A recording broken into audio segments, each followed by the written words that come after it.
दोस्तों आइए जानते हैं एमबीए चाय वाला जो हर किसी का फेवरेट एमबीए चाय वाला था अचानक कैसे बन गया पनौती और क्यों हुआ एमबीए चाय वाले पर एफआईआर। जानिए ये दिलचस्प कहानी। दोस्तों पिछले कुछ सालों में एमबीए चाय वाला की कहानी घर घर तक पहुंच चुकी है। एमबीए चाय वाला के संस्थापक प्रफुल्ल पहले काफी लोकप्रियता और सम्मान हासिल कर चुके थे, अब उन्हें पनौती कहा जाने लगा है। एमबीए चाय वाला की फ्रेंचाइजी लेने के लिए देश भर के हजारों लोगों ने 25 से 30 लाख रुपए चुकाए हैं। अब वह सभी लोग एमबीए चाय वाला के फाउंडर के खिलाफ एफआईआर दर्ज कराने लगे हैं। एमबीए चाय वाला बिजनेस के डाउनफॉल की एक ऐसी कहानी है जो किसी विशेष रणनीति के तहत तैयार नहीं की गई। अनाप शनाप कीमत रख दी गई और लोगों से झूठे वादे और दावे किए गए। एमबीए चाय वाला के फ्रेंचाइजी की बात करें तो रिकॉर्ड संख्या में वे बंद हो रहे हैं। पिछले कुछ समय में भारत में फ्रेंचाइजी मॉडल पर खुले कारोबार जबरदस्त नुकसान में हैं।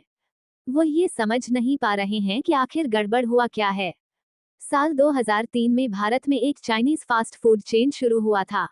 कंपनी के सीईओ और उसके पार्टनर ने ये सोचा कि कंपनी के कारोबार को बढ़ाने के लिए फ्रेंचाइजी मॉडल पर नए स्टोर खोलना अच्छा खत्म हो सकता है। इसके साथ ही वह यह महसूस नहीं कर पाए कि वे अपने ओरिजिनल बिजनेस में जो क्वालिटी दे रहे हैं वही फ्रेंचाइजी स्टोर पर भी मिले। लोगों ने उनके आउटलेट पर विजिट करना बंद कर दिया और धीरे धीरे बिक्री घटने लगी और बहुत से स्टोर बंद हो गए। जरूरत से ज्यादा वादे करना और डिलीवरी के मामले में फिसड्डी होना किसी भी कारोबार के लिए खतरे की घंटी है।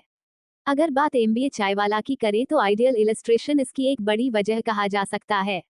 एमबीए चाय वाला के फाउंडर ने फ्रेंचाइजी को आश्वस्त किया कि हर आउटलेट से रोजाना 10,000 रुपए की बिक्री होगी, लेकिन असल में फ्रेंचाइजी रोजाना 600 रुपए तक कमाने में भी सफल नहीं हो पा रहे थे। इसके बाद बहुत से लोगों ने प्रफुल्ल के खिलाफ एफआईआर दर्ज करा दिया। इसमें उन पर गलत बयानी और झूठे दावे करने के आरोप लगाए गए। दोस्तों अगर एमबीए चाय वाला की बात करें तो फ्रेंचाइजी और ग्राहकों की उम्मीद पूरी नहीं होना, स्टैंडर्ड ऑपरेटिंग प्रोसीजर में तालमेल नहीं होना, पूंजी की कमी, किसी भी इलाके में स्टोर खोल देना और जरूरत से ज्यादा वादे कर कम डिलीवर करना ऐसे मसले रहे हैं जिसकी वजह से एमबीए चाय वाला की कहानी खत्म हो गई है।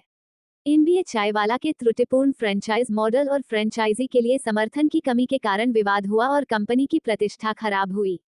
उद्यमियों को फ्रेंचाइजी को केवल व्यावसायिक सहयोगी के रूप में नहीं बल्कि आवश्यक भागीदार के रूप में देखना चाहिए। एमबीए चाय वाला की कहानी से 4 सबक लिए जा सकते हैं। नंबर 1, ग्राहक की प्राथमिकता को सम्मान नहीं देना।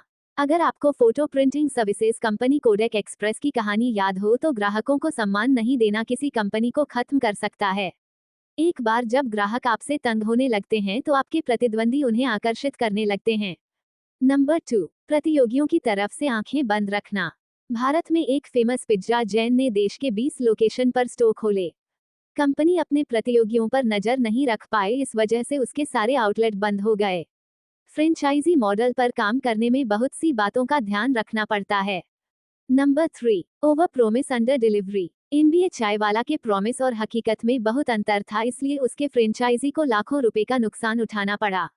नंबर 4, शॉप में तालमेल नहीं। अगर एमबीए चाय वाला की बात करें तो फ्रेंचाइजी और ग्राहकों की उम्मीद पूरी नहीं होना, स्टैंडर्ड ऑपरेटिंग प्रोसीजर में तालमेल नहीं होना, पूंजी की कमी, किसी भी इलाके में स्टोर खोल देना और जरूरत से ज्यादा वादे कर कम डिलीवर करना ऐसे मसले रहे हैं जिसकी वजह से एमबीए चाय वाला की कहानी खत्म हो गई है।